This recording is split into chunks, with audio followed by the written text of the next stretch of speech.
नमस्कार दोस्तों, इस वीडियो में हम ISRO URSC technician B electronics magnet trade का पेपर सॉल्व करेंगे। जैसा कि दोस्तों कल इसके आंसर की आ गई थी, तो आप सभी लोगों ने इसको मिला लिया होगा और चेक कर लिया होगा कि कैसा रहा आपका स्कोर। इस आंसर के में दोस्तों काफ़ी कुछ क्वेश्चन गलत हैं। इसके बाद दोस्तों कल सुबह मैं एक और वीडियो लाऊंगा जिसमें कि आपको बताऊंगा कि किस किस क्वेश्चन पे आपको ऑब्जेक्शन लगाना है। और ऑब्जेक्शन लगाने से पहले दोस्तों एक बार आपको खुद से भी रिसर्च करना है। और दोस्तों यहाँ पे इस वीडियो में हम डिटेल सॉल्यूशन नहीं देखेंगे, हम जल्दी क्वेश्चन आंसर को कवर करेंगे, देखेंगे। अगर हम डिटेल देखेंगे तो वीडियो बहुत लंबा हो जाएगा, तो हम जल्दी इसको कवर करेंगे। अब यहाँ पर जो बंदे इंग्लिश समझते हैं तो भाई इंग्लिश में लिखा हुआ है तो आप लोग इंग्लिश पढ़ ही लेंगे, तो मैं यहाँ पे डायरेक्टली हिंदी में पढ़ता चला जाऊँगा और इसको हम देखते हैं। तो चलिए शुरू करते हैं। तो पहला ऑप्शन दिया गया है the duty ratio of a DC converter is. तो डीसी टू डीसी कन्वर्टर में ड्यूटी रेशियो क्या होता है? तो ड्यूटी रेशियो यानी ड्यूटी साइकिल, तो हम सभी जानते हैं T on upon T on plus T off, option A. Next question में पूछा गया कि Bing search engine is owned by. तो बिंग सर्च इंजन किसका है? तो अमेजोन का दोस्तों नहीं है, अमेजोन तो ई कॉमर्स साइट है। तो बिंग सर्च इंजन माइक्रोसॉफ्ट यानी ऑप्शन बी माइक्रोसॉफ्ट का है। गूगल की बात करें तो गूगल खुद एक सर्च इंजन है। याहू मैसेंजर के बारे में तो आप सभी जानते होंगे, तो ऑप्शन बी। इस क्वेश्चन में दोस्तों थारिस्टर के बारे में पूछा गया है। थारिस्टर यानी SCR सिलिकॉन कंट्रोल रेक्टिफायर। तो पहला पॉइंट है thyristor is a 4 layer device और 3 जंक्शन डिवाइस। तो जी हाँ, थारिस्टर में 4 लेयर होती हैं, PN और 3 जंक्शन होते हैं, J1 J2 J3। Thyristor unidirectional device है। तो जी हाँ, थारिस्टर यूनिडायरेक्शनल डिवाइस है। थारिस्टर में कौन कौन से टर्मिनल होते हैं? गेट, एनोड और कैथोड। तो जी हाँ, गेट, एनोड और कैथोड होते हैं, तो ऑप्शन डी। नेक्स्ट क्वेश्चन में रिपल रिजेक्शन के बारे में पूछा गया है कि रिपल रिजेक्शन होता क्या है। तो जब कभी हम किसी रेगुलेटर को इनपुट देते हैं तो आउटपुट में जो हमें मिलता है सिग्नल, उसमें भी कुछ ना कुछ रिपल्स रह जाते हैं, तो उसी की रेशियो को हम रिपल रिजेक्शन बोलते हैं। तो रिपल रिजेक्शन दोस्तों आउटपुट बटे इनपुट होता है, इसको हम डेसिबल में लिखते हैं। तो आप देख लीजिएगा, ऑप्शन सी इसका करेक्ट हो जाएगा। तो इस क्वेश्चन में दोस्तों माइक्रो कंट्रोलर 805 के इंटरप्ट सर्विस रूटीन के स्पेस के बारे में पूछा गया कि कितने बाइट का ये स्पेस कंज्यूम करते हैं। तो देखिए दोस्तों, ये क्वेश्चन थोड़ा घुमा के दिया गया है इंटरप्ट सर्विस रूटीन, बट अगर हम बात करें इंटरप्ट की, अगर आप इंटरप्ट वेक्टर टेबल को देखें तो दोस्तों जहाँ पे अलग अलग इंटरप्ट होते हैं, जिनमें दोस्तों अगर आप उनकी मेमोरी लोकेशन को देखें तो हर एक इंटरप्ट के लिए दोस्तों 8 बाइट की मेमोरी लोकेशन होती है। तो ऑप्शन सी इसका सही हो जाएगा। इसको दोस्तों मैं और डिटेल से समझाऊंगा आपको वीडियो बना के, बट इसमें आई थिंक जहाँ तक मैंने समझा है, अगर ये इंटरप्ट वेक्टर टेबल से रिलेटेड है तो इसका सी ऑप्शन सही होगा, 8 बाइट। बाकी थोड़ा कन्फ्यूजन है इस क्वेश्चन में, तो आप भी इसको थोड़ा सा रिसर्च कीजिएगा। नेक्स्ट क्वेश्चन में पूछा गया है कि रो एंड कॉलम के इंटरसेक्शन को क्या कहते हैं MS एक्सेल वर्कशीट में। तो हम सभी जानते हैं, देखिए इस प्रकार से ये कॉलम होते हैं और इस प्रकार से ये रो होती हैं। तो बीच में जो ये डिब्बा सा बन रहा है इसको क्या कहते हैं? सी, सेल बोलते हैं इसको हम। नेक्स्ट क्वेश्चन में पूछा गया है कि किन्हीं दो कंडक्टर या फिर ट्रेसेस के बीच में अनवांटेड इलेक्ट्रिकल पाथ क्या होता है, उसे हम क्या कहते हैं। तो मान लीजिए IC की 2 पेन है और शोल्डर मान लीजिए इनके बीच में शोल्डर हो गया अनफॉर्चुनेटली, तो ये अनवांटेड इलेक्ट्रिकल पाथ बन गया, तो इसे हम क्या बोलते हैं? शोल्डर ब्रिज, यानी ऑप्शन ए। नेक्स्ट क्वेश्चन में पूछा गया D latch is SR latch along with. तो डी लैच का मतलब, डी का मतलब डेटा या फिर डिले। तो डी लैच में दोस्तों single input and single enable होता है। नेक्स्ट क्वेश्चन में दोस्तों द डिस्क स्टोर इन्फॉर्मेशन। तो डिस्क किसके रूप में स्टोर करते हैं इन्फॉर्मेशन? ट्रैक्स एंड सेक्टर्स के बारे में। तो डिस्क यहाँ पे दोस्तों हार्ड डिस्क होती है, जो कि कुछ इस प्रकार से गोल गोल इसमें ट्रैक्स होते हैं और ये भी छोटे छोटे सेक्टर्स में बटे रहते हैं कुछ इस प्रकार से। तो इन सेक्टर्स में दोस्तों डिस्क डेटा को स्टोर करती है। नेक्स्ट क्वेश्चन में समिंग एम्पलीफायर के बारे में पूछा गया है। तो 3 कंडीशन दी गई हैं। तो आउटपुट बड़ा है सम ऑफ इनपुट से, आउटपुट छोटा है सम ऑफ इनपुट से, आउटपुट बराबर है सम ऑफ इनपुट से। तो ये सभी कंडीशन दोस्तों समिंग एम्पलीफायर में हो सकती हैं। नेक्स्ट क्वेश्चन में हमसे पूछा गया है रेडियो वेव प्रोपेगेशन के टाइप्स के बारे में कि कितने प्रकार का होता है। तो हम सभी जानते हैं ग्राउंड वेव, स्पेस वेव और स्काई वेव, तो ऑप्शन ए। नेक्स्ट क्वेश्चन में हमसे फोटो डायोड के डार्क करंट के बारे में पूछा गया कि डार्क करंट होता क्या है।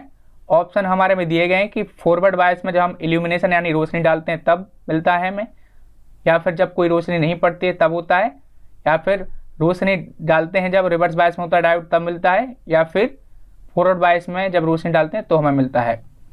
तो देखिए दोस्तों, फोटो डायोड में बेसिकली 2 प्रकार का करंट देखने को मिलता है, एक होता है डार्क करंट, एक होता है फोटो करंट। देखिए फोटो डायोड में बीच में क्या होता है? डिप्लेशन लेयर, डिप्लेशन लेयर पर क्या होता है? जंक्शन, जहाँ पे लाइट पड़ती है। अब मान लीजिए फोटो डायोड में अगर लाइट नहीं पड़ रही है तो इस टाइम भी दोस्तों माइनॉरिटी चार्ज कैरियर के वजह से एक करंट फ्लो होता है, जिसको कि हम बोलते हैं डार्क करंट।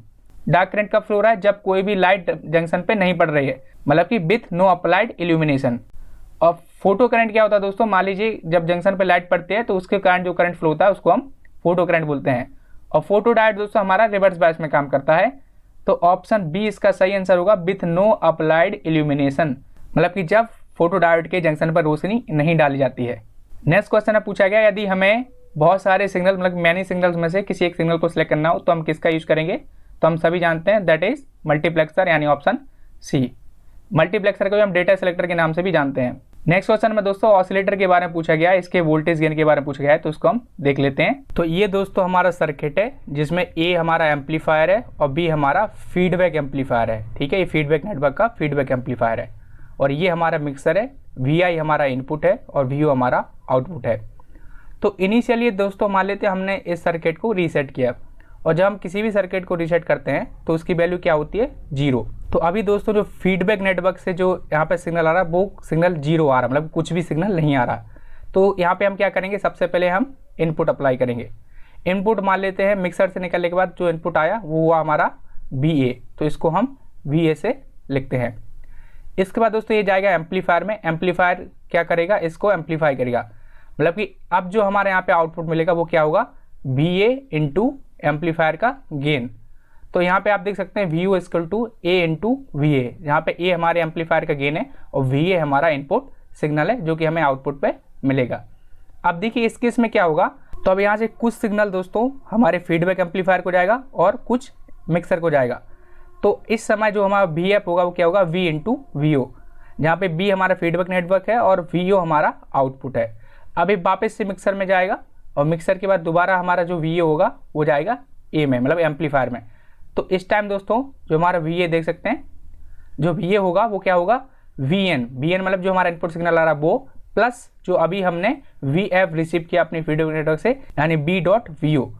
तो VN प्लस V.VO ये हमारा अब की बार में इनपुट होगा। अब इस टाइम दोस्तों गेन क्या होगा हमारा, VO इक्वल टू A क्या है हमारे एम्पलीफायर का गेन, इंटू जो अभी हमने इनपुट में दिया था VN प्लस V.VO।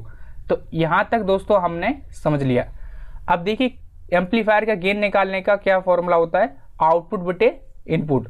अब इसको दोस्तों और हम आगे सॉल्व करते जाएंगे, तो VO equal to AVN plus AVVO, तो ये हमारा निकल के आ जाएगा। और फिर AVVO को हम इस साइड ले आएंगे, तो VO minus ABVO equal to AVN।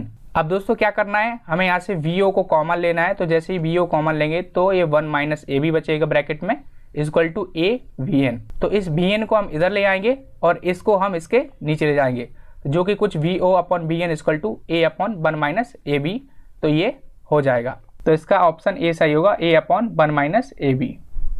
Next question में दोस्तों कंडक्टर मटेरियल यानी चालक पदार्थ के बारे में पूछा गया है। क्या पूछा गया है, पहला यहाँ पे पॉइंट्स बता रहे हैं कि क्या कंडक्टर मटेरियल NTC होते हैं, तो जी नहीं दोस्तों, कंडक्टर मटेरियल PTC होते हैं। PTC यानी पॉजिटिव टेम्परेचर कोएफिशिएंट।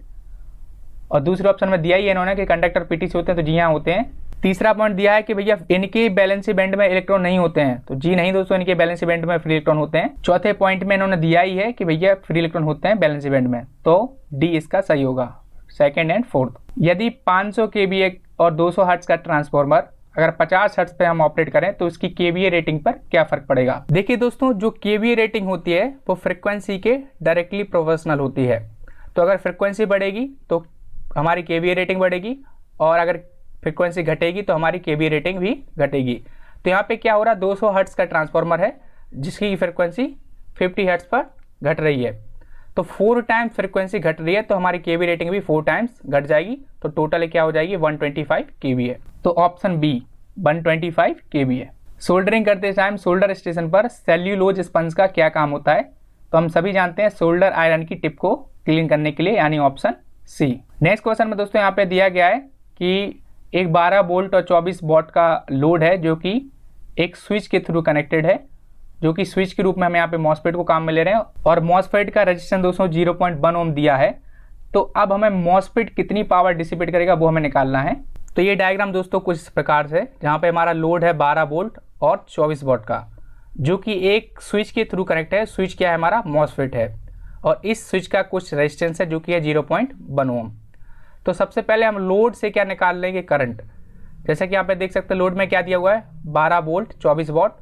तो अगर हमें करंट निकालना है तो 24/12 करेंगे, मतलब कि पावर को वोल्टेज से डिवाइड करेंगे तो हमारा करंट निकल के आ जाएगा जो कि होगा 2 एम। अब देखिए सीरीज में दोस्तों वोल्टेज अलग अलग हो सकता है लेकिन करंट हमारा सेम ही होता है। तो अब हमें मॉसफेट पे क्या निकालना है, पावर ड्रॉप निकालना है। तो सबसे पहले हम क्या करेंगे, अब मॉसफेट में हमें रेजिस्टेंस दिया है और करंट हमने निकाल लिया, तो सबसे पहले इसका वोल्टेज निकाल लेंगे। तो V = IR करेंगे। I की वैल्यू अभी हमने निकाली जो कि है 2 एम्पियर और R हमारा दिया है 0.1 ओम।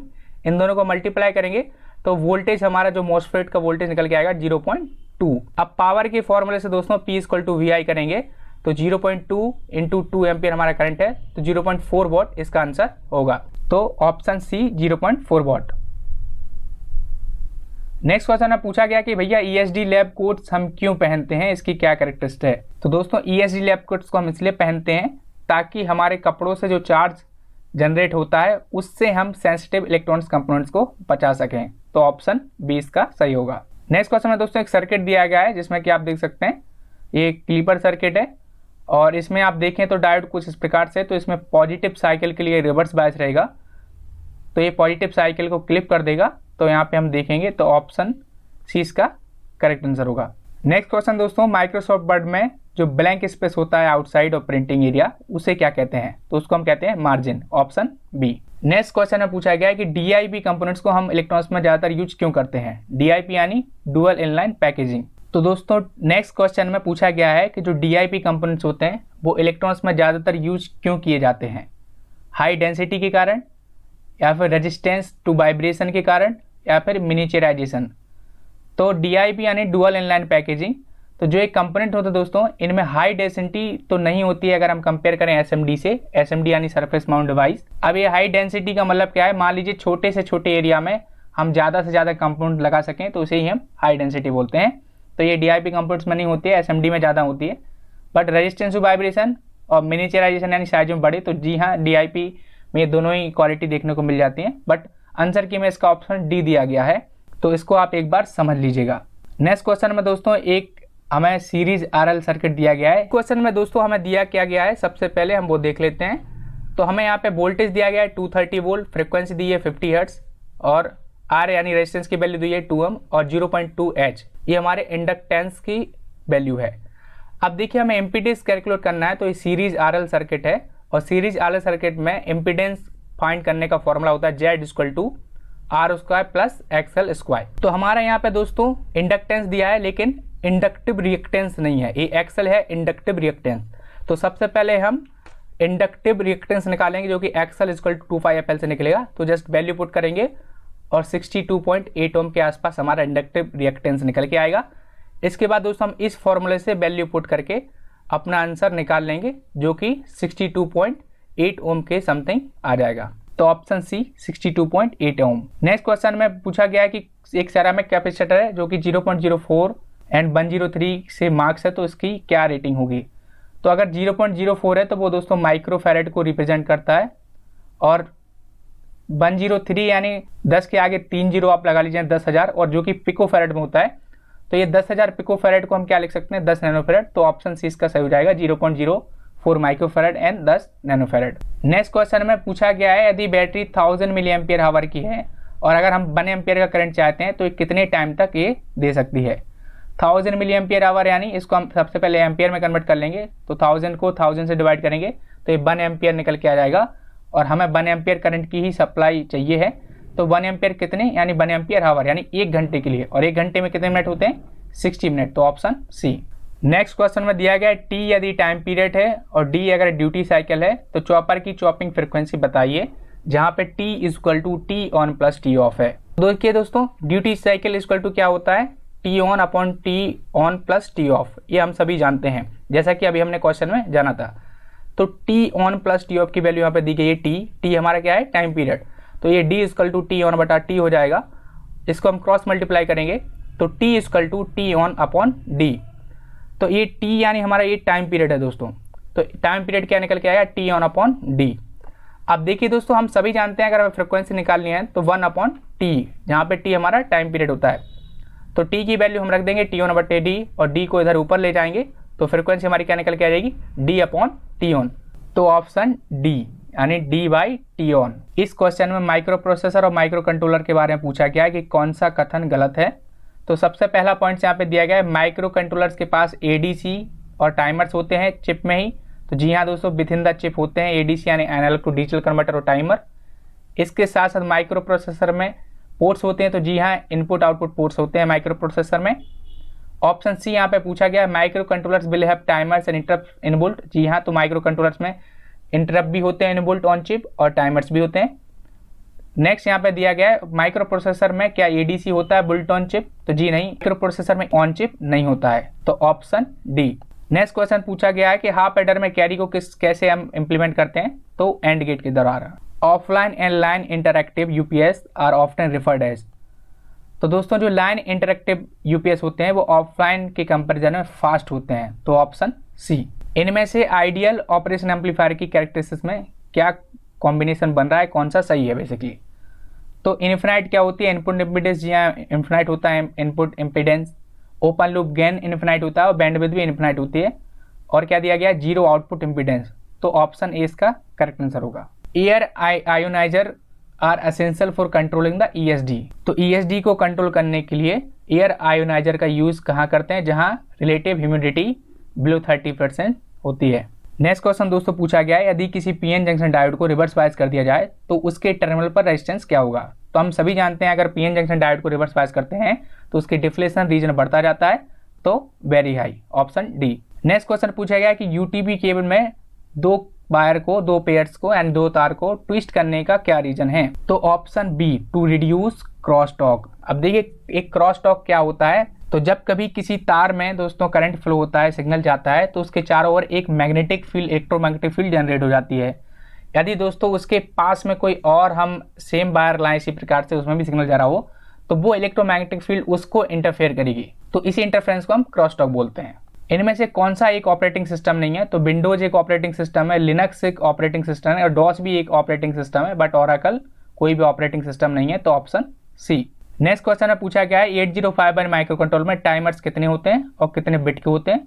तो दोस्तों 2 टाइमर होते हैं और 16 बिट के होते हैं। नेक्स्ट क्वेश्चन में पूछा गया है, BCD टू डेसिमल डिकोडर में कितने इनपुट और आउटपुट होते हैं?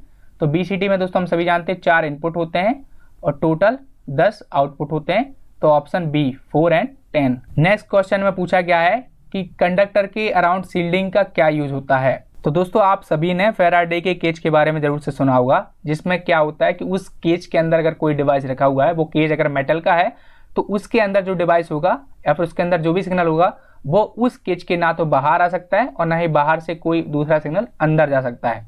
तो इसी को ध्यान में रखते हुए दोस्तों कंडक्टर के चारों की जाती है सील्डिंग। किसी कंडक्टर में जब कभी कोई सिग्नल जाता है तो वो दोस्तों उस कंडक्टर से बाहर नहीं आ सकता और ना ही कोई बाहर का कोई सिग्नल उसके अंदर जाके उसको इंटरफेयर कर सकता है।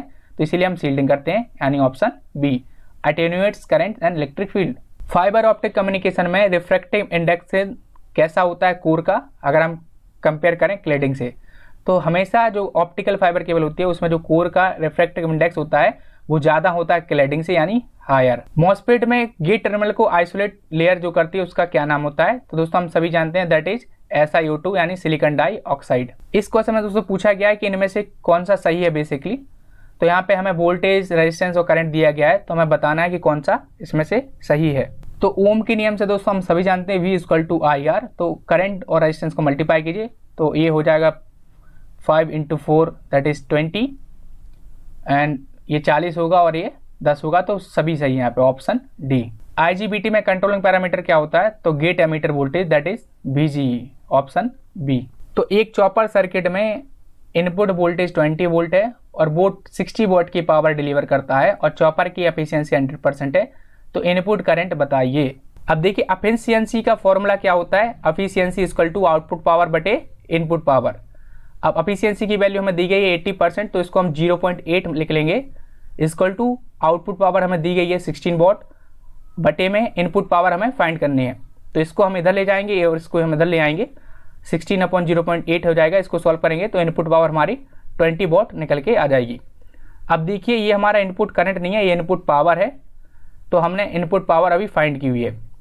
अब देखिए इनपुट वोल्टेज हमें दिया गया है 20 वोल्ट, लेकिन इनपुट करंट नहीं मालूम, लेकिन हमें पावर पता चल गई। तो पावर का फॉर्मूला क्या होता है? V × I। अगर हमें आई फाइंड करना है तो P अपॉन V हो जाएगा। तो P यानी इनपुट पावर अभी निकालिए 20 वोल्ट, वोल्टेज हमें दिया गया है 20 वोल्ट, तो बस इसको सॉल्व कर लेंगे तो एम्पेयर हमारा आंसर निकल के आ जाएगा। SMD का क्या डिसएडवांटेज है अगर हम थ्रू होल टेक्नोलॉजी से कंपेयर करते हैं तो हायर बॉन्ड स्ट्रेंथ, तो जी नहीं दोस्तों, SMD में हायर बॉन्ड स्ट्रेंथ नहीं मिलती है, हायर डेंसिटी होती है और लोअर बॉन्ड स्ट्रेंथ होती है। तो लोअर बॉन्ड स्ट्रेंथ ही इसका डिसएडवांटेज है, तो यानी ऑप्शन सी। और लोअर डेंसिटी तो नहीं मिलती है। EM रिले के ऑपरेशन के क्या स्टेप हैं, जब इलेक्ट्रोमैग्नेटिक रिले काम करते हैं उसके स्टेप क्या होते हैं। तो हम सभी जानते हैं कि सबसे पहले कॉइल को एक कंट्रोल सिग्नल जाता है जिससे कॉइल मैग्नेटिक फील्ड जनरेट करती है, उसके द्वारा वो इलेक्ट्रिकल कॉन्टैक्ट को अट्रैक्ट करती है। तो ऑप्शन ए, सबसे पहले control signal, energize coil, then movement of electrical contact. Single sided PCB में कितनी कंडक्टिंग लेयर होती हैं, तो सिंगल मीन्स 1, यानी ऑप्शन ए। तो नेक्स्ट क्वेश्चन में पूछा गया है कीबोर्ड में control plus alt plus delete key का यूज़ क्यों करते हैं। तो देखिए दोस्तों, जब कभी भी आपके कंप्यूटर में अगर मान लीजिए आपका प्रोसेसर उतना पावरफुल नहीं है आपके कंप्यूटर का, तो कभी कभी जो बड़ी साइज की एप्लीकेशन होते हैं, सॉफ्टवेयर होते हैं, वो कभी कभी क्या होते हैं, हैंग हो जाते हैं, फंस के रह जाते हैं, मतलब कि अनरिस्पॉन्सिव हो जाते हैं। तो उस टाइम दोस्तों हम इस शॉर्टकट की का यूज़ करते हैं। तो option A, when a program is unresponsive. तो यहाँ पे दोस्तों पूछा है कि कौन सा काउंटर है जिसमें कि लास्ट फ्लिप फ्लॉप का इन्वर्टेड आउटपुट इनपुट में दिया जाता है फर्स्ट फ्लिप फ्लॉप के, तो वो कौन सा काउंटर है, that is Johnson counter, option B. Next question में दोस्तों एक DSO के बारे में बताया गया है कि इसमें एक्स एक्सिस को अगर हम 10 डिवीजन में डिवाइड करें और हर एक डिवीजन में का जो टाइम स्केल है वो 10 मिलीसेकंड है, तो इसकी फ्रिक्वेंसी क्या होगी। तो यहाँ पे एक डिवीजन अगर 10 मिलीसेकंड का है तो 10 कितने के होंगे, 100 मिलीसेकंड के। तो 100 मिलीसेकंड क्या है दोस्तों, हमारा टाइम पीरियड। अब देखिए फ्रिक्वेंसी निकालने का फॉर्मूला हम सभी जानते हैं, F = 1/T। तो T की वैल्यू हम रख देंगे 100, तो जो कि हमारा 10 हर्ट्ज निकल के आ जाएगा। नेक्स्ट क्वेश्चन में दोस्तों पूछा गया है inductor can be classified based on, तो कोर मटेरियल के आधार पर क्लासीफाई कर सकते हैं, कोर डिजाइन के आधार पर कर सकते हैं और यूजेस के हिसाब से भी कर सकते हैं, तो ऑप्शन डी। नेक्स्ट क्वेश्चन में पूछा गया है low charging static materials are use to avoid ESD risk because. हम लो चार्जिंग ESD मटेरियल को ESD अवॉइड करने के लिए क्यों लेते हैं, क्योंकि दोस्तों उनके अंदर क्षमता कम होती है किसी भी इलेक्ट्रिक चार्ज को जनरेट करने की फ्रिक्शन के कारण। They have low tendency to generate an electric charge due to friction. Next question में पूछा गया है कि एनालॉग टू डिजिटल कन्वर्जन के क्या स्टेप होते हैं। तो हम सभी जानते हैं सबसे पहले होती है सैम्पलिंग, जिसमें कि सैंपल लिए जाते हैं एनालॉग सिग्नल के, फिर होती है क्वांटाइजेशन और लास्ट में होती है हमारी एनकोडिंग, तो ऑप्शन ए। सी कॉन्फ़िगरेशन में दोस्तों अल्फा एंड बीटा का हमें रिलेशनशिप बतानी है। तो यहाँ पे दिया गया है अल्फा = IC/I और बीटा = IC/IB। इसका दोस्तों आंसर की में डी ऑप्शन सही है, तो इसको हम डायरेक्टली डी ऑप्शन से इसको सॉल्व करेंगे। तो जहाँ पे दिया गया है अल्फा = 1/1 + 1/बीटा। अब देखिए अल्फा बीटा का रिलेशन हम सभी जानते हैं, अल्फा = क्या होता है, बीटा + 1। तो यहाँ पे नीचे देख सकते हैं, यहाँ पे नीचे हम लेंगे लासा, तो बीटा आ जाएगा, ऊपर सॉल्व करेंगे तो बीटा + 1।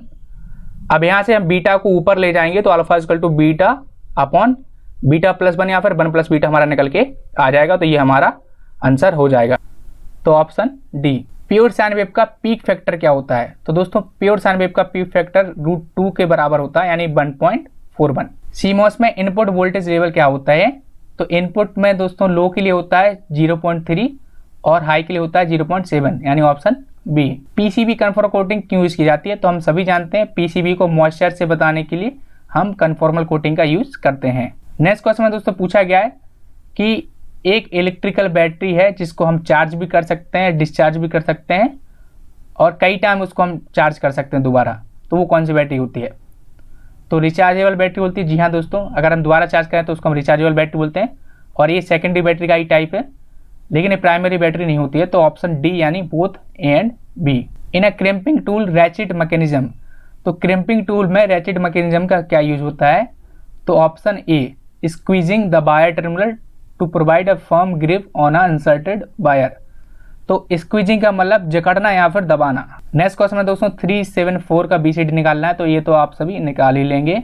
नेक्स्ट क्वेश्चन में पूछा गया है LED और फोटोडायोड की बायसिंग के बारे में। तो LED हम सभी जानते हैं फॉरवर्ड बायस में काम करती है और फोटोडायोड दोस्तों रिवर्स बायस में काम करता है, तो option A LED is forward bias where is photodiode is reverse bias, इधर वोल्टेज लिखा हुआ है। नेक्स्ट क्वेश्चन में पूछा गया कि सोल्डरिंग में इलेक्ट्रॉन्स कंपोनेंट्स ऑफ फ्लक्स यानी सोल्डर फ्लक्स का क्या काम होता है। तो हम सभी जानते हैं ऑक्सीडेशन से बचाने के लिए हम सोल्डर फ्लक्स का यूज करते हैं, रिमूव ऑक्सीडेशन। नेक्स्ट क्वेश्चन में दोस्तों एक सिंबल दिया गया है, तो पूछा गया किसका सिंबल है। तो ये दोस्तों ESD का सिंबल है, जिसका कि मतलब होता है don't touch the inside material with bare hands, मतलब कि बिना ESD ग्लव्स के आप इस मटेरियल को ना छुए, क्योंकि इसके अंदर the material inside is prone to electrostatic discharge.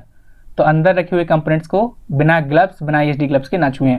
यदि 3 फ्लिप फ्लॉप से काउंटर बनाया जाए तो वो हाईएस्ट कितने नंबर तक काउंट कर सकता है। तो 3 फ्लिप फ्लॉप हैं और तीनों फ्लिप फ्लॉप का अगर हम हाईएस्ट काउंट देखें तो ये क्या होगा 1 1 एंड 1। तो ये मैक्सिमम कहाँ तक काउंट कर रहा है 7 तक, यानी ऑप्शन डी। नेक्स्ट क्वेश्चन में पूछा गया कि हॉल इफेक्ट क्या होता है। तो देखिए दोस्तों, जब कभी भी कोई सेमीकंडक्टर की प्लेट होती है और उसमें से जब करंट फ्लो करते हैं तो उस टाइम होता क्या है, मैग्नेटिक फ्लक्स के कारण उसमें एक वोल्टेज जनरेट हो जाता है। तो इसी को हम क्या बोलते हैं, हॉल इफेक्ट, यानी option A, the voltage generated due to the magnetic flux across a semiconductor plate with a movement of current through it. तो ऑप्शन ए। इन CRT यानी कैथोड ट्यूब में रे डिफ्लेक्शन के लिए क्या use किया जाता है। तो double magnetic coil, option B, एक हॉरिजॉन्टल और एक वर्टिकल। तो यहाँ पूछा गया यदि लो पावर फैक्टर हो तो इनमें से क्या होगा। तो क्या लार्ज केवीए रेटिंग वाले इक्विपमेंट को यूज करना पड़ेगा। जी हाँ, लार्ज केवीए वाले इक्विपमेंट की जरूरत पड़ेगी। अब लाइन से ज़्यादा करंट लेगा तो ग्रेटर कंडक्टर साइज हमें चाहिए पड़ेगा, और ये reduce handling capacity of the system. तो option D, all of the above. कौन सा वायरस है जो कि Microsoft Word and Excel program के तहत फैलता है और डॉक्यूमेंटेड डेटा को इन्फेक्ट कर देता है। That is macro virus, option B. Directory virus दोस्तों हमारे कंप्यूटर की डायरेक्टरी को डैमेज करता है। बूट वायरस हमारे कंप्यूटर के या फिर हार्ड डिस्क, पेन ड्राइव वगैरह के बूट सिस्टम को डैमेज करता है। क्लस्टर वायरस दोस्तों कंप्यूटर में अपनी ही मल्टीपल कॉपी बनाने के बाद डेटा को क्रैश करता है, इन्फेक्ट करता है हमारे डॉक्यूमेंट को। तो ऑप्शन बी। इसमें पूछा गया है कि PCB की क्लास क्या डिटरमाइन करती है। तो reliability of a design, correct, and quality level of PCB, तो ये भी सही है, बट क्वांटिटी ऑफ डिजाइन ये डिटरमाइन नहीं करती है। तो ऑप्शन डी इसका सही होगा, ए एंड बी। तो सीसो यानी serial in serial out separator को हम किन एप्लीकेशन में यूज़ करते हैं। तो देखिए हम सभी जानते हैं जो सीसो रजिस्टर होता है उसमें डेटा सीरियली इन होता है, मतलब एक के बाद एक, और सीरियली आउट होता है, यानी एक के बाद एक आउट होता है। तो इसमें क्या हो रहा है, डिले हो रहा है, बेसिकली एक एक करके जा रहा है, एक साथ नहीं जा रहा, तो डिले हो रहा है। तो सीसो सेपरेटर का यूज हम वहाँ करते हैं जहाँ हमें डिले चाहिए हो, यानी डिले एप्लीकेशन में, ऑप्शन ए। नेक्स्ट क्वेश्चन में पूछा गया LVDT इज नॉट। तो LVDT को दोस्तों हम लॉन्ग रेंज मेजरमेंट के लिए काम में नहीं लेते हैं। तो option B, feasible for very long range measurement. Next question में पूछा गया है in an EM relay diode is connected across coil. तो कॉइल के अक्रॉस डायोड क्यों कनेक्ट किया जाता है इलेक्ट्रोमैग्नेटिक रिले में। तो हम सभी जानते हैं इसको फ्लाईबैक डायोड बोलते हैं, जो कि बैक EMF को सप्रेस करने के लिए काम में लिया जाता है। तो to suppress surge when coil is de-energize. Incorrect statement for a master slave flip flop. तो इनमें से मास्टर स्लेव फ्लिप फ्लॉप के लिए कौन सी कथन गलत है। क्लॉक इज इन्वर्टेड, तो जी हाँ, स्लेव के लिए क्लॉक इन्वर्टेड होती है। इसके बाद next, output of master is inverted and given as a input to slave. तो ये गलत है दोस्तों, मास्टर का डायरेक्टली आउटपुट हम देते हैं उसको कन्वर्ट नहीं करते हैं। तो ऑप्शन बी। इनमें से किस रीजन में BJT एम्पलीफिकेशन करता है, कट ऑफ, सैचुरेशन या फिर एक्टिव। तो ऑप्शन ए, यानी एक्टिव रीजन में। नेक्स्ट क्वेश्चन में पूछा गया PT100 इज, इसका मतलब क्या होता है। तो बेसिकली दोस्तों PT100 एक RTD है, यानी रेजिस्टेंट टेम्परेचर डिटेक्टर, जिसमें इसका मतलब क्या होता है, इसका टिपिकल रेजिस्टेंस 100 ओम है एट 0 डिग्री सेल्सियस। तो ऑप्शन सी। नेक्स्ट क्वेश्चन में पूछा गया है receiving side of fibre optic communication में क्या यूज करते हैं।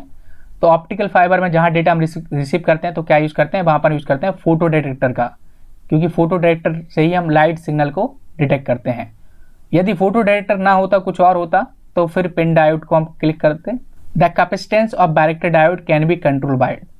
तो बैरेक्टर डायोड में कैपेसिटेंस को हम कैसे कंट्रोल कर सकते हैं। तो देखिए दोस्तों, जो बैरेक्टर डायोड होता है वो रिवर्स बायस में काम करता है। तो जब भी हम रिवर्स बायस में उसका वोल्टेज वेरी करते हैं तो उसके कैपेसिटेंस में भी चेंज आता है। तो option B, applying bearing reverse voltage.